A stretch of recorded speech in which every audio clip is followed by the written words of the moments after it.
So James Comey is in the news. That's annoying on its own. I mean, I could stop the story right here and it would be like, oh, fuck that guy. But he said something that made some headlines. And I mean, this is classic, like, Washington, D.C. brain here. Take a look. Do you think Joe Biden should pardon Trump as Ford did Nixon? I don't know. He should consider it. Now, I don't know whether Donald Trump, he's not a genius, but he might figure out that if he accepts a pardon, that's an admission of guilt, the United States Supreme Court has said. So I don't know that he would accept a pardon, but as part of healing the country and getting us to a place where we can focus on things that are going to matter over the next 4 years, I think Joe Biden's going to have to at least think about that. Joe Biden should consider pardoning Donald Trump. He should think about that. Counterpoint, no, he shouldn't. They're not even going to go after him. Like, the federal government is not even going to go after him. You know, there are cases in New York against Trump's businesses. Those might go somewhere. But the feds aren't going to go after him. And the reason for that is they never go after anybody who's in that club. Now, granted, a lot of the club hates Trump, but he was president of the United States. There was zero accountability and zero justice when it came to the Bush administration, the war criminals, the torturers, the people who waged an illegal and offensive war against a country that didn't attack us and occupied the nation. There were zero people who were locked up for that. In fact, the only people who were locked up, it was the whistleblowers. Some of the whistleblowers were locked up who exposed the wrongdoing. The people who did the wrongdoing, nothing. So if you didn't go after them, like, yes, the sad reality is there's no accountability and no justice for elites. There just isn't. I wish there was. There just isn't. I mean, we don't even need to go this far. I'm giving the extreme examples of the war criminals in the Bush administration. A lot of those people are on TV now and viewed as resistance heroes like Bill Kristol or Colin Powell. But I mean, even look at like what happened with the Wall Street meltdown, subprime mortgage crisis, and the Great Recession. These are people who, for short-term profit, tanked the global economy, and there were no consequences. In fact, it was the opposite. They made these decisions that bankrupted their companies and crashed the global economy. Then the government rushed in, bailed them out, and then these companies paid bonuses to the same people who destroyed their companies and crashed the world economy. Bonuses. So they treated it like they did a good job. So there's no accountability. There's no justice. There's no consequences. I wish there was. There's just not. And so now, here's the main point of this segment, guys. They're going to rehabilitate Trump. You want to know why? I know that because they already rehabilitated Bush.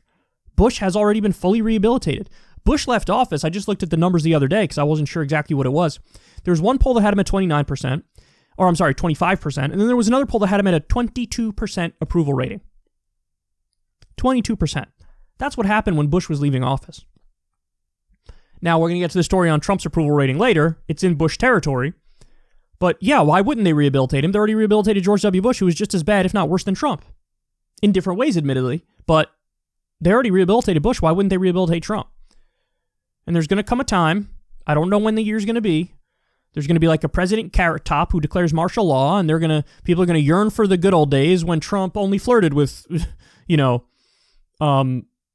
implementing martial law. They're going to rehabilitate Trump.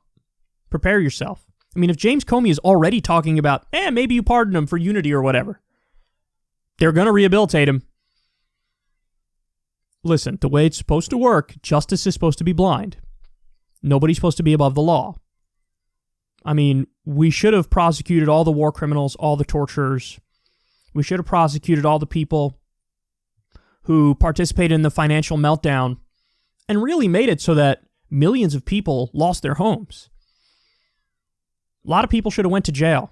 A lot of Wall Street criminals, a lot of gangsters, thugs, corrupt politicians. Nobody went to jail. And so now, because you didn't draw a line in the sand back then, and you arguably should have done it even earlier than that. What do you expect to happen? Like, this is what's going to happen. Of course. James Comey, Mr. like, I'm the serious resistance man who cares about decorum and civility. All of a sudden, he's like, rule of law? Yeah, maybe ignore the rule of law and pardon this guy who obviously should not be pardoned.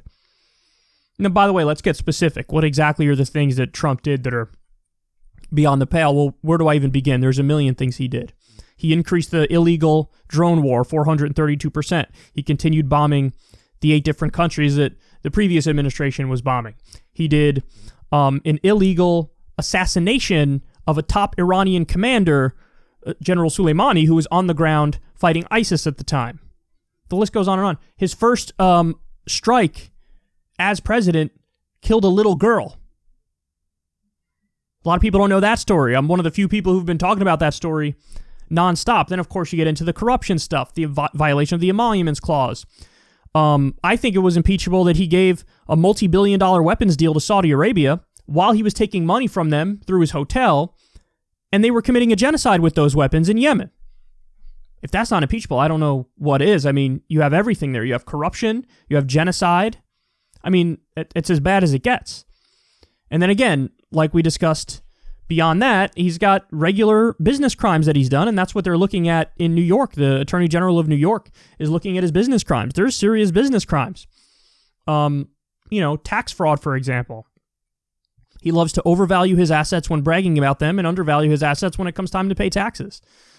Illegal write-offs he was taking and just funneling the money to Ivanka. There's a million things. But James Comey, Mr. Serious Resistance Man, maybe you pardon him. Unity, whatever, something. Is there nothing that's beyond the pale to these people? Listen, if you're part of the club, there is nothing that's beyond the pale. He meant well, or, whatever. He learned his lesson enough. He already lost the election. What are you going to do? There's enough punishment there. Consider pardoning him.